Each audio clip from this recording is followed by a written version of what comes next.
वसंत ऋतू काळातील कोकिळात आमच्या घरात कुंकून देती काय? काय तरीच बोलता भाई तुम्ही. अहो काहीतरीच काय माहिती, खरं तेच बोलतो मी. आवाजाच्या गोडीनं आणि सौंदर्यानं मेरकेनं विश्वामित्रासारख्या दोन ऋषीला बोलावलं. तसंच तू देखील तुझ्या मंदिरात मलाही बोलावलं. पण मी तरी आजपर्यंत कुणालाच बोलवलेलं नाही कसं अगं तू दुसऱ्या कुणाला बोलवलं नाही ते खरं आहे, पण आमच्या अजय दादाला बोलवलंच ना तू. तुझ्या मधुर गोड आवाजानं आमच्या दादाचं मन तुझ्याकडे वळलं आणि त्याने तुला लग्नाची मागणी घातली.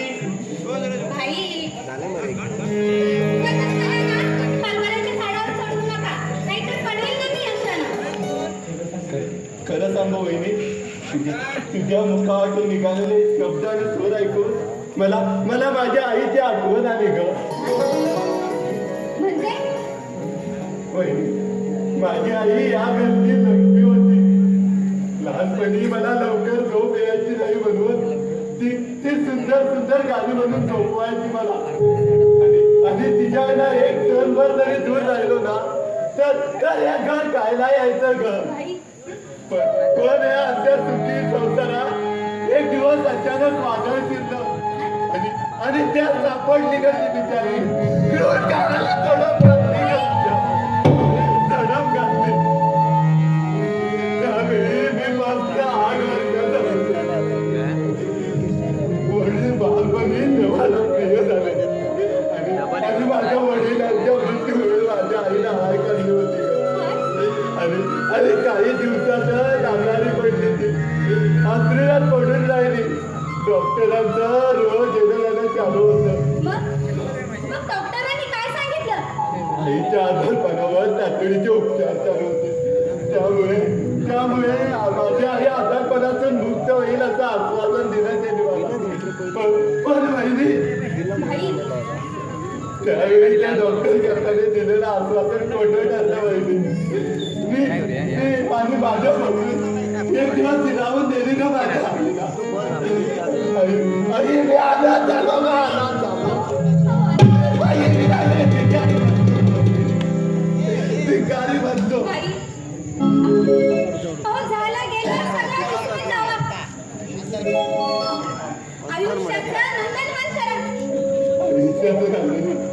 माझ्या आई विना माझ्या आयुष्याचं खरं नंदनवन संपलं ग.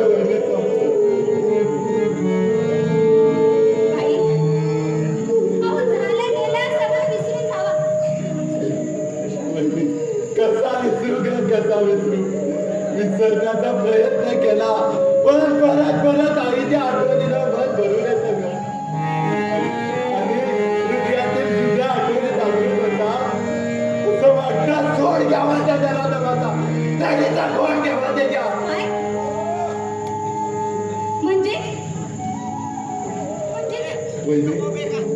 माझी आई आजारपणातून मारली नसून मारली का तिला मारली.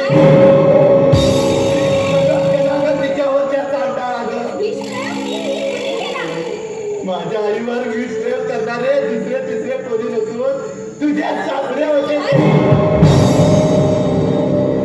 आजीने पैसे इस्टेटीच्या लोकांपासून मारलं का माझ्या आईला मारलं.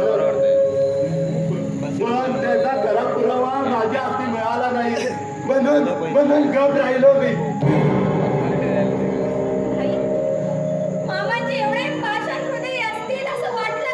खरं वाटत नाही ना वैद्य.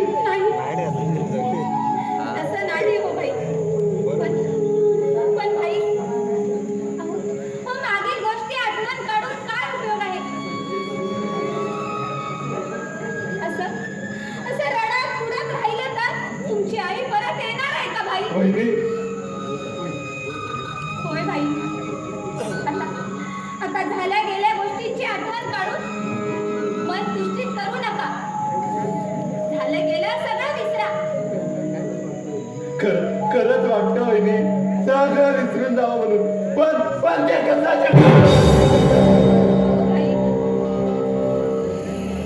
प्रयत्नांची पराकाष्ठा केली तर काय शक्य नाही सांगा ना. मी सगळं विसरण्याचा प्रयत्न केला वहिनी, पण मला भीती वाटते का, भीती वाटते. मग कशाची भीती वाटते तुम्हाला? काकांच्या कराऱ्याने अखेरकर वागण्यानं माझं तिनं असह्य झालं. वहिनी, तुझ्या लग्नाच्या उंड्यासाठी तुला ठार मारायला तुला माझ्या पुढे पाण्यात जायचं लागते. जाऊ दे बाई. हो, नशिबाचे भोग. जे भोग आहेत ते भोगलेच पाहिजेत. विचार केला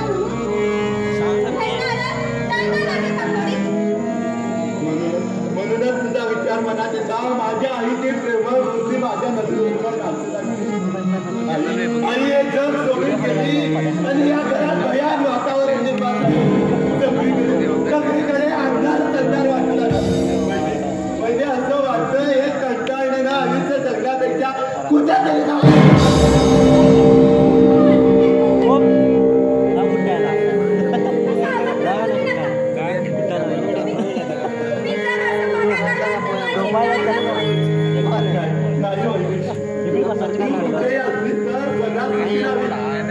परमेश्वराकडे मागणी आहे भाई म्हण भाई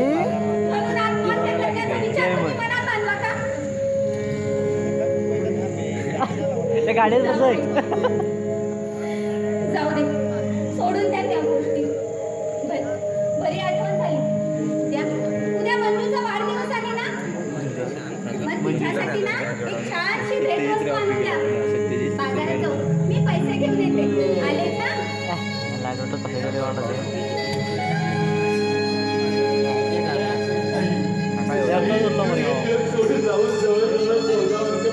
गाडी मध्ये चकचोरी करल्या घेतला छोटी मध्ये चकचोरी घेतला आणि काय पेपर मंदिरात प्रवेश करून सुखाचे दिवस घालवत असताना जीवनाचे सारे पाय डोळे विसरून गेले.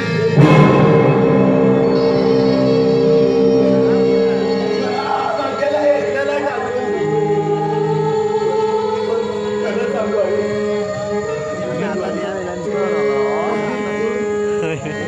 मायाला प्रेमळ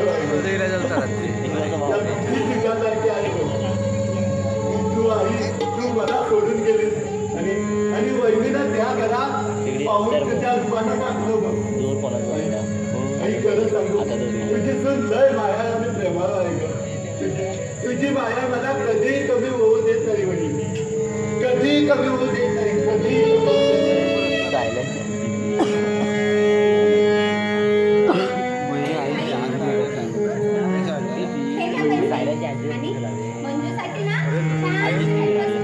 इकडे ते आम्ही चहा पितो. हे भैया घेऊन येतात चहा पिऊया.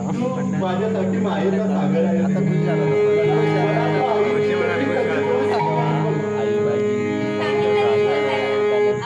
व्हिडिओ नाट्य समाजा व्हिडिओ तरी बसून फक्त मायेचा सागर आहे.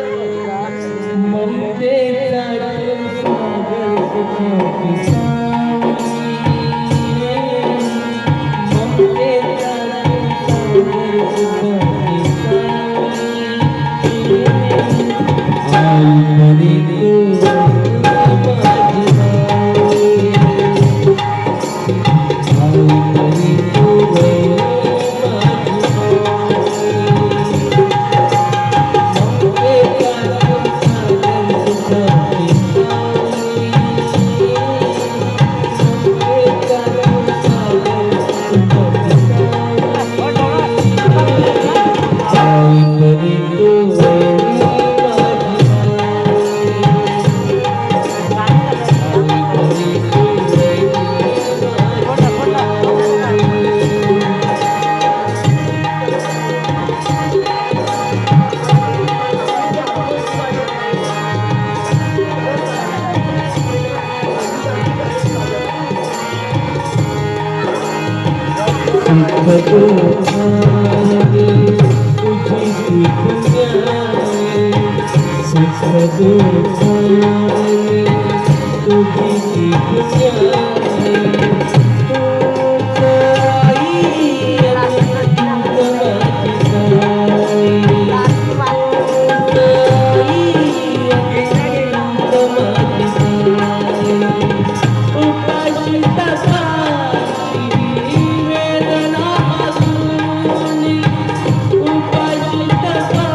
अहो पुरी झाली माझी आता स्तुती. पण मी सांगितलेलं काम पूर्ण करा हं. असं आज जाऊन येतो आणि जातो बघ बाजारात. भैया बरं बरं लवकर या